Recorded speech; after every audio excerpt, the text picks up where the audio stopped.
Today on In the Woodyard, you're going to get to meet Steve Millen, the man behind SAWSUPPLIERS.com, the place you're going to be ordering all of your power tools from because he's got them all. He just became a dealer that can now have all the major brands of chainsaws that you're going to want.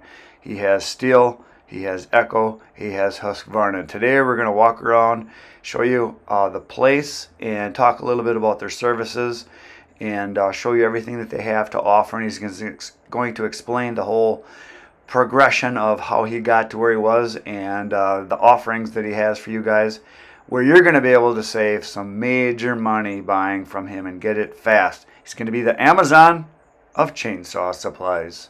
Here we go. I am here with Steve Millen. He is the owner of Saw Supplier. Yes, SAWSUPPLIERS.com.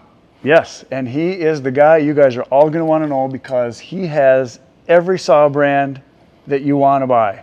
You've got Echo, you've got Husqvarna, you've got now Steel. We've got Steel, yes. And you've got a lot of other products too, but those and are the electric brands too. If somebody's a Milwaukee fanboy or Ego or DeWalt, Yeah, he's got all the stuff, and you can order right online, and you guys ship everywhere in the lower 48. Correct.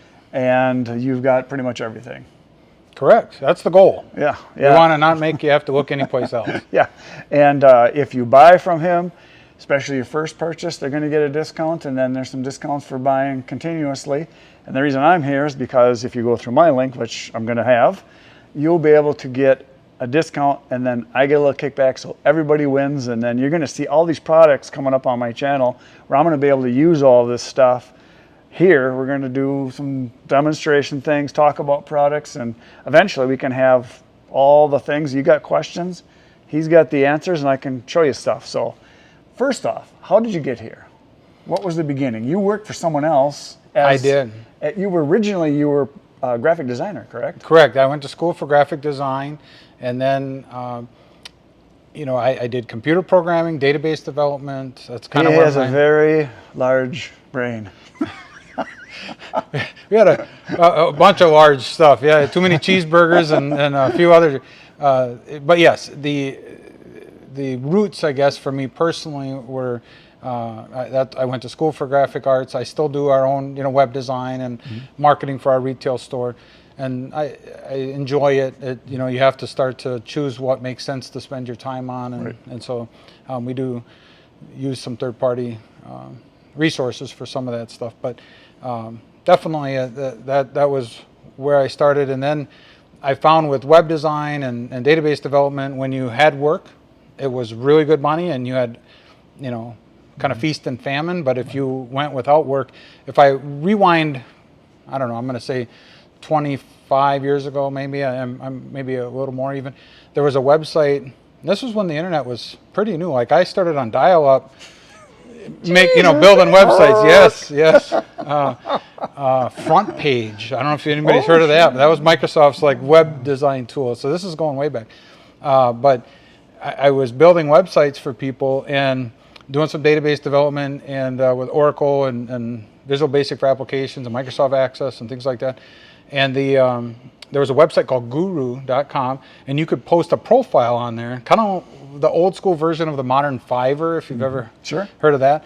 And you could build a profile and say, hey, I'm good at this, I have this skill, and will you hire me? And you could offer, the kind of the scope of work and what your price was per hour or for the job. And I think my first job was a dentist office in Connecticut. I built their system for billing and for booking appointments and things like that, and it was 100% custom. It was bespoke right for their operation, and people love that idea. And now you can buy off-the-shelf products that they'll scratch your back and sing the national anthem and whatever you want. But at that time, that wasn't a thing. So if you wanted something to do just what you wanted, you had to get somebody to build it. Right. So that was my roots. And then I started, I was married and had a baby on the way, and just wanted to make sure I had steady income. And so, believe it or not, I took a job third shift in a convenience store just to make sure I had that weekly paycheck. And then during the day, I would do web development or database programming. And I just was always like, hey, I'm going to give it 110% on everything that I do. So I was the cleanest coffee machines and the best stock cups, and I'd sweep the parking lot or take out the garbages, make sure the bathroom was clean, whatever. Third shift in a truck stop. And I only worked there 2 weeks, and the owner was like, "Hey, I want you to be the assistant manager." And then like 3 weeks later, maybe 5 weeks later, something like that, he said, "Would you be interested in taking over a general manager position?" And that was a fledgling company, first year, because this was a brand new location that opened, and I took the job to open it. It was actually a relative that was opening it. And anyway, long story short, we started that first year, I think, with $2 million, and about 16 years later, I built that company up with multiple locations and up to a $30-some million business, and I had a little percentage of ownership, but they decided to sell, and it kind of left a gap. Now in high school, but that was a lot of training, wasn't it? You learned a lot in those 16 years. Yeah, absolutely. You have everything from car washes and how to maintain equipment, and I've always been a gearhead. I've always been into snowmobiling and motorcycling and fast cars and whatever. So in high school, I worked at Sears. This is selling Craftsman lawnmowers. So you have some Craftsman tools. Yes.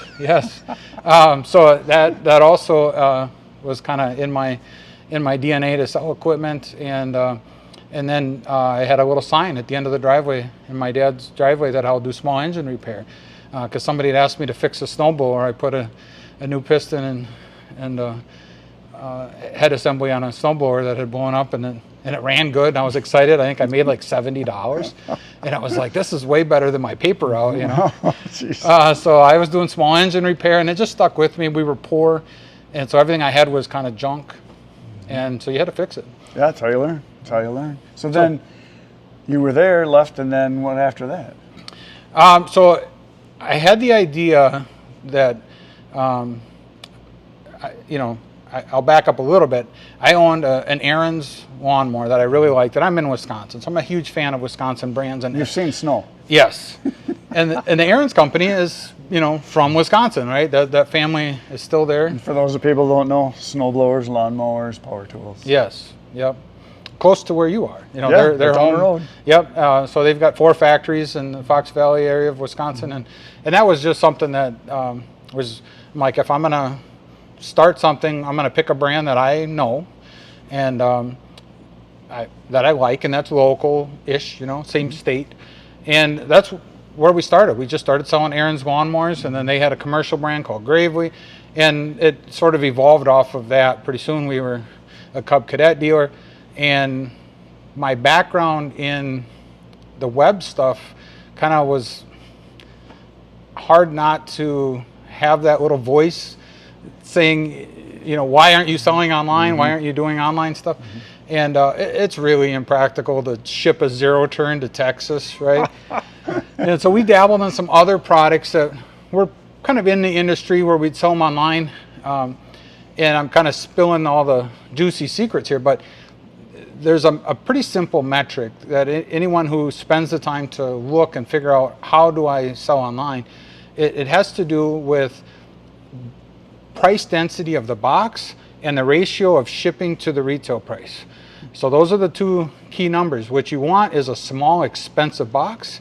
If you could sell, diamond rings, there you go. That's the best, okay? Yeah. Gold watches and diamond rings is like the best. It's super expensive, super small, super cheap shipping.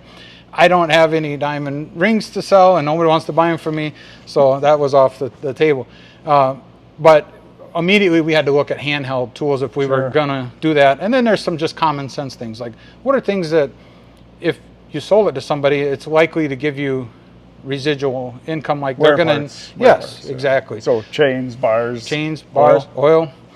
Yep. And so that was just kind of a easy segue, where when we looked at everything, we landed on chainsaws and SAWSUPPLIERS. So before this though, you did lube suppliers, right? So we do sell grease and oil. Yes. All the stuff. And interestingly, I had started that business and had some employees running it while I was still running the management company that ran the truck stops, and we had some restaurant operations and other things. So that was in place. But when the owner decided to sell, I had to decide, like, do I want to keep working for the man, right? Or do I want to start and just go full time into something that I already have been doing? And so I did. I jumped in full time, and kind of the rest is history. And the first, we just were talking about this off camera, the first brand of chainsaws that I brought in that probably almost no one in your audience, and maybe they'll correct me in the comments, but knows about, is called Tanaka. And Tanaka was actually a good chainsaw, and they were like, So was that a Japanese brand? Or yeah. South I'm Korea almost brand? positive it was Japanese. Oh, Japanese Someone have good could stuff. It verify sounds it. Japanese. I'd believe it if you told me. Yeah, and they were acquired later by Hitachi, and eventually the brands just faded away. And they maybe a little bit like EFCO in terms of popularity, but the only reason that we had Tanaka was a distributor who we had to work with for the lawnmowers. They were the Hydrogear and Kohler and Troy-Bilt distributor. They were, when the rep came, they just presented their book of business and said, we sell chainsaws. And at the time, we were nobody. So Steel, they already had a location close by. Husqvarna already had a location close by. Echo didn't want anything to do with us. So, you got to take what you can get. If you walk into the fancy restaurant and they say you're not dressed well enough, well, I guess we're going to McDonald's, right? But now that you're at the level you're at, I'm guessing you get a lot of calls from people saying, please give me some space. Yes, we're really blessed. We've reached a point now where we can vet brands. We can be a little bit demanding. We can say, hey, I know, this isn't technically, maybe there's room for the consumer to be wrong, like they didn't do something that they should have done. And in a smaller shop, that would just be, they'd be told, no, I'm sorry, whatever. You did something where there's at least a chance that it's your fault. And so then the warranty doesn't help you. Or we can go to bat and say, hey, no, I bought 2,000 chainsaws from you. This guy's getting taken care of. Right. And give you some power to correct.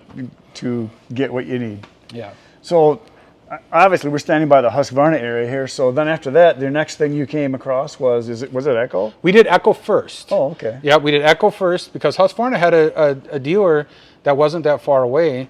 And I've been fortunate, and I don't say this from a standpoint of arrogance or like meanness, but we had a Husqvarna dealer that was like 7 miles away who couldn't make it work with Husqvarna, and we've seen that time and time again. And frankly, business is hard, small engine business is hard, so there's no judgment. But when these other dealers were in place, the manufacturers kind of looked at it like, we don't need somebody else. We have a dealer in place, and also we were nobody. Right. So that was really a key ingredient to trying to get that going. Was we first had to get out of the nobody zone and start showing that we were serious about you got to prove yourself first. Yeah, you have some staying power.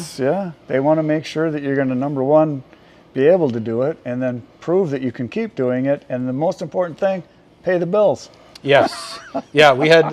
You got sales. Yes. Yeah, we had a proof of concept, and Exactly. we were 12 years in before Husqvarna would talk to us. So we had built a deep relationship with Echo, and that's probably what we're known best for. Yeah. And I'm a big Echo fan. My dog just walked by. Her name is Echo. Yep. We're rooted quite deeply with Echo. I've hosted factory tours there and on a first name basis with their leadership, and and I'm a fan of their products. Just at my core, I think they provide a very difficult to argue with value.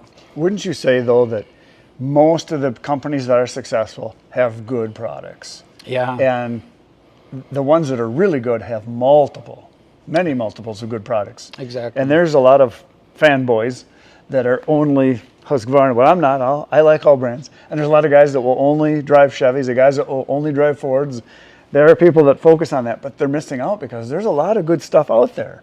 And if you look and you compare, they're not that much different. They're all good in their own way, and everybody's got good products. They do, or they wouldn't be in business.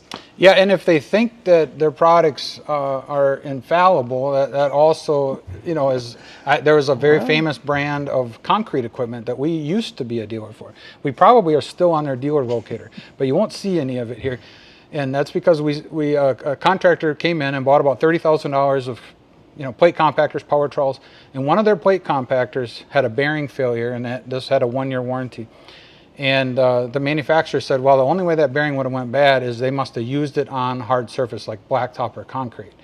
I'm like, I don't know if they did that, and you don't know if they did that. We just know it's in warranty, and we need to give them a new bearing. And matter of fact, we've already fixed the tool, and it's back in their shop, and they refused to pay for the claim because they were confident that they misused it, and that's the only way that was possible, and we don't carry their brand anymore. So that's part of, I think. Cut off your nose to spite your face. Yeah, you have to say, you know what, we are going to do what's right, no matter what, and if you're going to work with us, then you have to as well. Yeah, business ethics matter. They just 100%. do. They just do. Well, let's walk over by as soon as Echo went that way, let's follow Echo. So this is kind of your, hey, Echo, come here. You going to come say hi, Echo? There's Echo. Here we go. Hey there, who's that guy? He's okay, he's okay. So this is Echo, and here's the Echo stuff.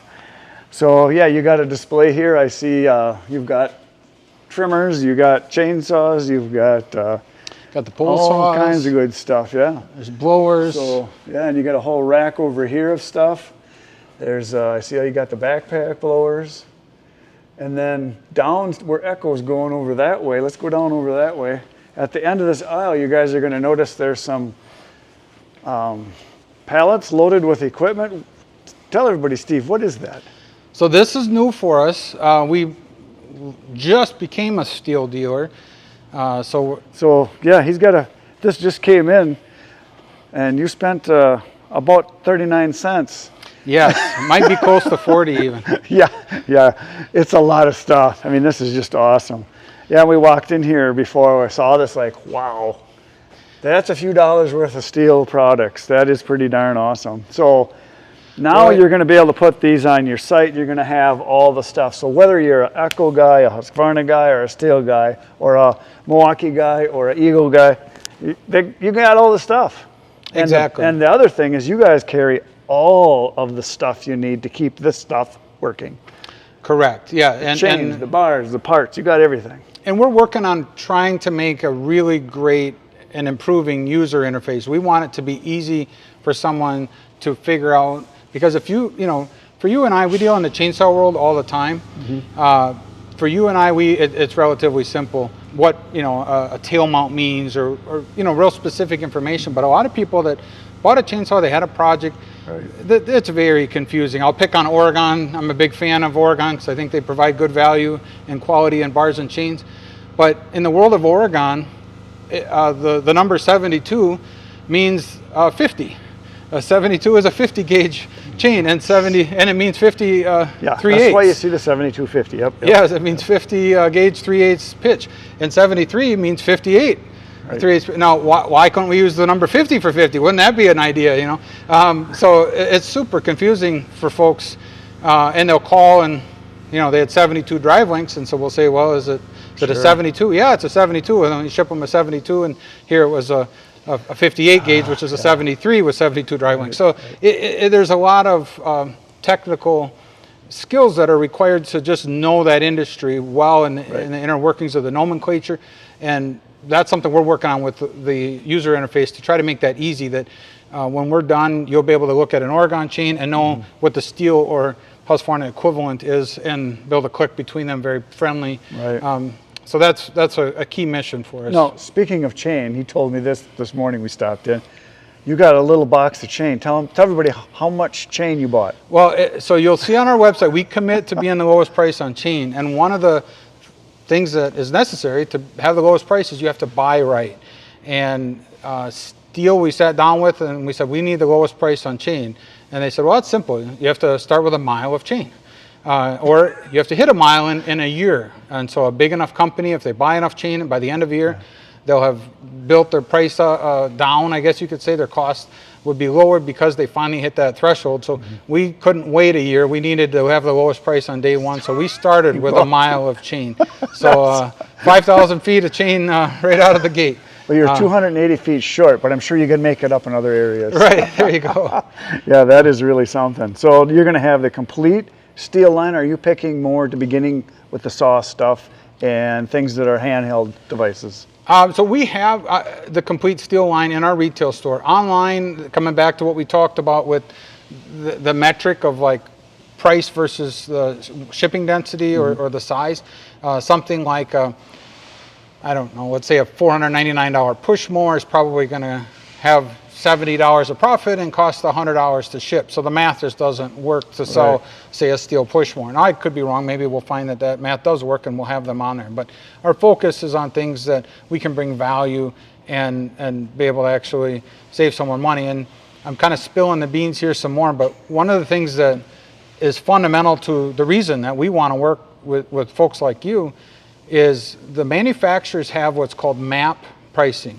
Minimum advertised price. And so you'll see everywhere you go, what do we got here? MAP is minimum allowed pricing, right? Yep, or minimum advertised either way. So whatever this... that is a tire pump. Okay, we got a tire pump. So everywhere... I never even knew they made that. Yeah, me neither. That's why I was saying, what is it? So everywhere you go on the internet, this is going to be the same price. And what is that there? Oh, that's a head for a power washer. This is a power, yeah. It's Power a battery assist. What do we got here? Oh, it's a trimmer. Look at that. Little hedge that's trimmer. A cool little, that's one my wife would like. A nice and cute. She would say that. That's a nice, cute little one. I like that. Yeah, it is amazing some of the new products are coming out. Yeah, they have a ton. And everywhere you go, it'll be the same price. Yeah. So what we wanted to do is say, well, we want to, buy right and pass on the savings. Well, you can't. And so I can't put a lower price on this than what steel allows. But you can tell people, guess what? Use this discount code and it'll let me sell for what I want to sell for, but I can't tell people that I can sell it for. Didn't hear a thing. Never heard a word. So now you've got the Echo stuff, you've got the Husqvarna, you've got the steel, but you also have Eagle and Milwaukee. Tell me about this Eagle. This stuff is kind of amazing. The stuff I've read about it. I'm a fan. It's more of a homeowner brand. Now they have some professional lines. That isn't the core of what they sell. But their homeowner brand runs, with anyone else's kind of homeowner line, maybe is a better way to say it. And in many ways, it's superior. They're the #1 rated battery brand. Probably more than any other thing that I would say is a reason I like Eagle. I bought my first Eagle tool in 2017, I believe. Mm-hmm. And the same battery still works. And I can pick on any other brand, Echo, which I'm a huge fan, but they switch from 58 volt to 56 volt. Very frustrating. Milwaukee has... Every consumer says that. As soon as you just get your whole line built up, there's a new platform. Yes. And it's great, but then you got to almost like start over. Yeah, Milwaukee's got the M12 and the M18 series, and now they got the Forge, and DeWalt has the 60 volt and the 20 volt. And there's two good things about that, and I'm not complaining. The products are improving. Oh yeah. And you're going to want to upgrade.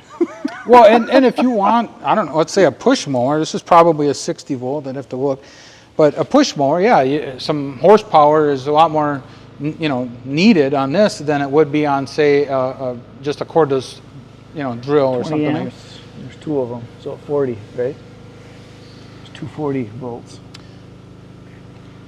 Doesn't matter. Yeah, I know they make a push mower that is a 60 volt. Oh, okay. And this one I think is not it, but anyway, they offer, and they have like other things that use that 60 volt line.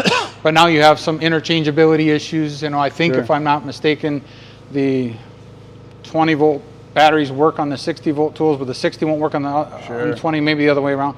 So it's just that simplicity of, hey, I don't have any buyer's remorse, and Eagle's done a good job of that. And every battery that they have works with every tool. So if you have a little string trimmer that has a small battery, great. That battery will also work, and I can show you over here. This is kind of neat, and this is what they do better than anyone else. They don't make cordless drills. They don't make, some of these construction tools. Oh, geez, look at that. But this uses the same batteries, and this is a riding mower, and they have zero turns and other products. I never knew they had all those in there. Yeah, so this same battery would come out and be able to go into one of the Eagle push mowers or the chainsaw the trimmers and all that, yeah. Yeah, and their innovation is neat. String trimmers, what's the thing people hate most about string trimmers? The string.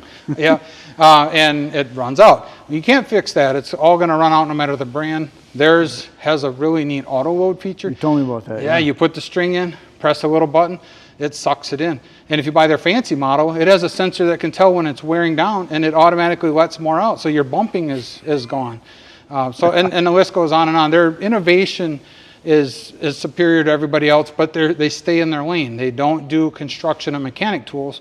They do property maintenance tools. Yeah, and I can see, and I always tell people when it comes to any kind of power tool, the real big money is in the consumers, because there's a lot more of them than the professionals. There just are. So but then there's the Steel and the Echo and Husqvarna. They've got pro stuff, they've got prosumer stuff, and they've got the entry level, first time ever with a power tool person equipment. And what the internet has done, what folks like you have done and YouTube has done, is it's caused consumers, everyday consumers, to have a greater awareness of what exists and what's different about a professional grade version. Right. I was having this conversation with Sugihara recently because they were wanting to partner with us more and more, chasing the professional business. And I said, honestly, the professional arborist already knows about Sugihara. If they're not using it, it's because they don't want to. And out of a mark, it's a great product. But we aren't going to go to unless we're going to cut the price dramatically or do some, give them one or whatever. If someone thinks Sumura is the best brand, or Canon or whatever, some other brand, they're going to use that. Oregon. You're not going to convince a professional who's tried them all that they're wrong. But the consumer is the great opportunity. Tell a consumer why professionals choose the Sugihara bar so often, or why the Husqvarna bar their light bar is made by Sugihara. It's the same bar. Why is that? Because it's really good. And once a everyday consumer that really doesn't have a need for it, it's just, it's the same reason, like snowmobiling, I pull a big trailer, but every day I drive a 1-ton truck to work, right?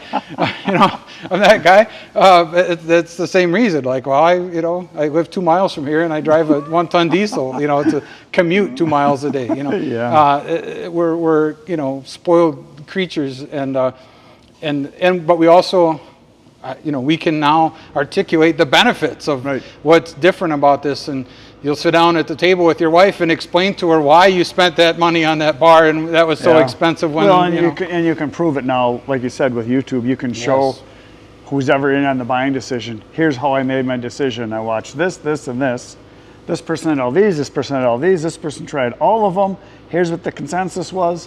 One of these two are probably my best choice, and in this place I can get it for this much, or it's right down the road. Consumers are experts. Well, they are happening because what happens is they can go online now and they don't have to listen to not there's anything wrong with salespeople, but they're going to hear from people like me, other YouTubers that have actually used it, show them the good, the bad, and the ugly, and be honest with them and say, I love it, but I would change this. But of all the brands, that's my favorite. Or I tried all of them, all three are great. Whichever you want to choose, you can't go wrong. And that's what they want to hear. They want the truth. So 100%. And if I see something that's got blemishes, as far as low quality or whatever it is, point it out, because that's what they want to hear. If you try to hide it, they'll sniff it out. Well, and that's one of the things that really the two sides to it. One is in a retail setting, folks will go in there and they'll leave because that salesperson, they quickly realize, knows less than they do. They've been watching your videos, or they were pushing what they didn't come in for. I've had people tell me that. I went to buy this product, and and they had it right in front of me, they showed me that one, and that's the one I wanted to look at, but they said, oh no, you don't want that one, you want this one. Well, that one was, say, $3,000 and that one's $4,000. Obviously, they can tell they're trying to sell me a more expensive one. Right. That's just not the way to, and like you say, the consumer now can do enough research pretty easily to figure out what they want and don't want. And they don't want that experience of trying to be talked into something they don't want, or have to ask a question to the salesperson. And you quickly realize, I know more about this product than this guy. Or they got to say, well, I'd have to check on that. Yes, which is understandable. People do have to start at zero and learn. But in today's world, that salesperson could do the same thing the consumer is. I had that experience when I went to buy my tractor. I have a Coyote tractor, and I had never owned a tractor before. So of course I watched all the videos, tried to find out everything. And I asked some real basic questions. What does this do? What does that do? And he's like, well, I don't know. I'll have to check. I'll check with one of the guys. There was a lot he didn't know. So I had to go find out. And I went to YouTube, researched it, and then I know, oh, that does this, and that's different than that brand or that model.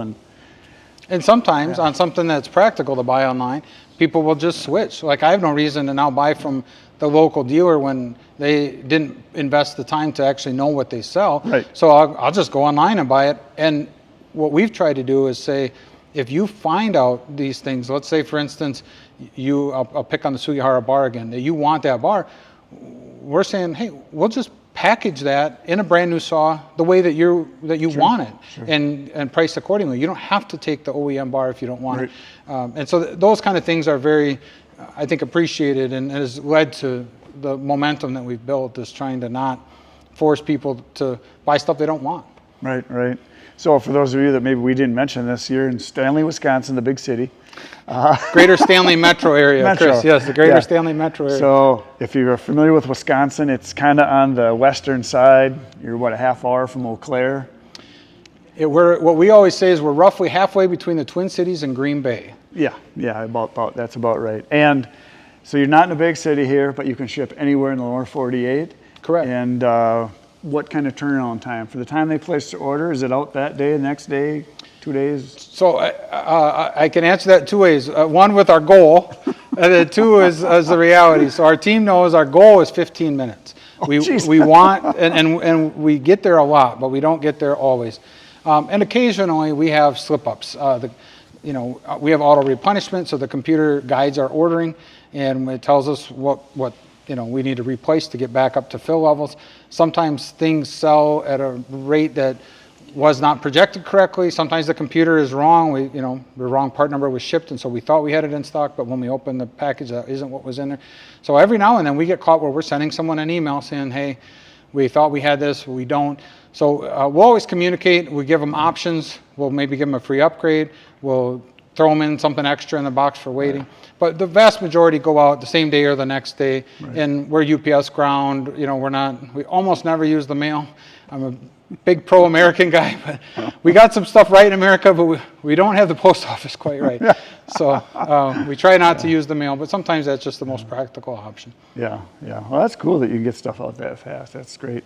And yeah, I got a feeling you're going to become very busy in your shipping department, because you've only actually been doing this for what, a little over a year, 2 years maybe? Yeah, about 2 years. Yeah, we've really gotten serious about SAWSUPPLIERS. So you're getting serious about it, and I think it's gonna, now that you're starting to get your marketing of what you're doing out there to guys like me, I think it's going to be tremendous growth. I think you're good marketing, good brands too. I think you're going to be very, very busy, because there's a lot of people that watch the channel, or watch other YouTubers. They don't have the reason they don't buy an Echo. There's no dealer around. They don't buy steel because there's no dealer around by them. They order whatever's close by, and if they can order it and have it like next day, and you can get it from anywhere, that's huge. And we also try to invest in our team. We try to have people that actually understand what they sell. We don't have $15 an hour, $20 an hour employees. Our employees are well paid. And so when you order a 58 gauge bar and a 50 gauge chain, you're probably going to get an email. Right. Because sure? Amazon doesn't do that. Amazon just sends it to you. And then when you're, finally the morning of that you were going to go out and do this project, you pull it out of the box and it doesn't work. We try to catch that before it happens. That's only possible with people that actually understand the products. Right, and know the details of what to look for. Absolutely. Well, let's go over by some of the other areas over here. I know there's some other things people might be interested in. It's that time. Here we go. It's time for Echo to chase balls. Yeah, she loves chasing balls. Hey, let's wait. Hey, thank you. Wait.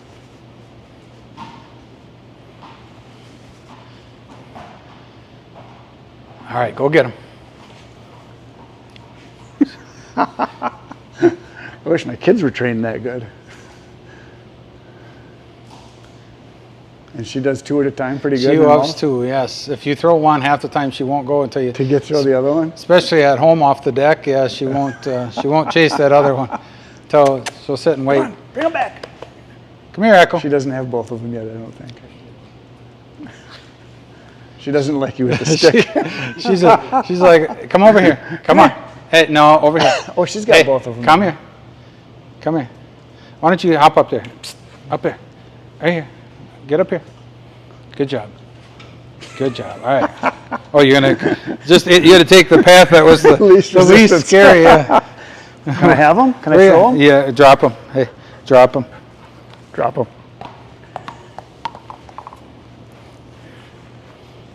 Go ahead. Yeah, anywhere you like. Go get him.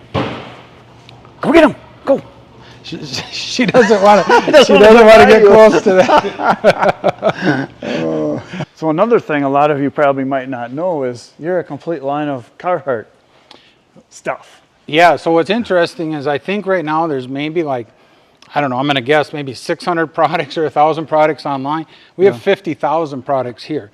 So we're, we were a retail store first, and now, the online is being added, but we'll continue to get more and more of these products online. And we recently just joined the ACE Hardware Co-op. Oh, that's right. I forgot to ask you about that. Yeah. Yep. So that now, basically, everything that you would see on acehardware.com is going to be available through us as well. And maybe I shouldn't say that. It could be. So we have at least the availability to access those products. And so that's going to be a fun, addition. So, you're going to redo the whole store too. Correct. Yeah. Complete. That's going to be complete remodel. Everything getting, shelves are higher and aisles narrower. Yeah. That's how. And it's great for the community too. It really is. This community, that'll be huge to have that type of access to products that in a small town they don't We're really have. We're a small rural farm-based community, and our products really started there. That's heavy equipment, farm equipment uses lubricants, so that's really what our basis was initially. So then down this way is where you've got all of your wear parts, chains, bars, oil, this kind of stuff. Correct. So you've got lots of Oregon here. We do have lots of Oregon. Most of this we make ourselves. We pretty much all of our chain is made from bulk in-house. Yep. This is your Sumaro We have stuff. a lot of the climbing gear. Yep. There's all the arborist stuff. You got lots of arborist stuff here. This is what I tell everybody that is new to the channel. They're asking me the standard question. I want to buy a chainsaw first time ever. What one should I get? And I always tell them, buy this first. Yes. Buy the chaps first. And we'll have the full line of PPE from Husqvarna and Steel also coming online shortly. Yep. And a lot of so we have some Fiskars there. That'll be expanded shortly. Yep. More Fiskar stuff. More of the hand saws and things like that. Looks like I got to go back on duty here. Come on, over here. It's going to go all the way around. She's anticipating, yeah. Go all the way around. Here we go. Center on a mission. And then over here, you've got more Oregon. Yeah, these are some of the Sugihara bars. This is all Sugi here, huh? Yeah, so that the U.S. Warehouse for Sugi, we cleaned out. We had a big sale. They just got restocked with, they had, I think, a $30,000 invoice or something like that just came in my email. So we're going to be cooking again here shortly. But a lot of the Oregon is still our bread and butter for non. And I was here last time, and we can talk about this a little bit too, so people know. You're going to be able to have all the chains, the Oregons, the Husqvarna, and the Steels. You'll eventually be able to stock all of it. We have them all in stock. It's just a matter of getting them online. Right. And then the thing we were talking about, you did price comparisons down to how much it costs for Oregon versus the Steel versus the Husqvarna, different levels and all that. And because it's a wear part, you found that if you go more economy-wise, you can get 2 to 3 chains for the same cost as some of your more expensive ones. Correct. So, and also what we talked about with that map pricing. So with Oregon, they don't try to price control. So we just put our best price out there all the time. Yeah. I'll pick on Steel. They do try to price control. So your discount code is going to make Steel chains cheaper, but not Oregon chains. So there's kind of some nuances there because of, whether we're subject to price controls or not, then you're kind of the consumer's access to bypassing price controls online. And of course, we mentioned this earlier, over on that side of the store, we're not going to go over there, but you've got your basic business you've started with was your lube. Right. So you've got all the bar oils, you've got the mix oils, you've got grease, you've got stuff. Filters, everything. Over 10,000 filters in stock. Just every, pretty much anything from a mini bike to the most obscure drilling rig that blasts to make granite will have a filter for, and everything in between. That is amazing. And we do a lot with race products. You see the VP race cans, this Amsoil. Sure. There's Lucas. This is Penn Grade 1. This is a really popular, it used to be called Brad Penn. Schaefer's. So, pretty much anything in the lubricant world we're a dealer for. And so I've had people reach out to me and say, hey, can you get whatever, Bel-Ray? And 15 minutes later, it's online because it's here already. I just didn't know they wanted it. Oh, okay. And so there may be some stuff that Chris decides he wants to see online because he saw it here.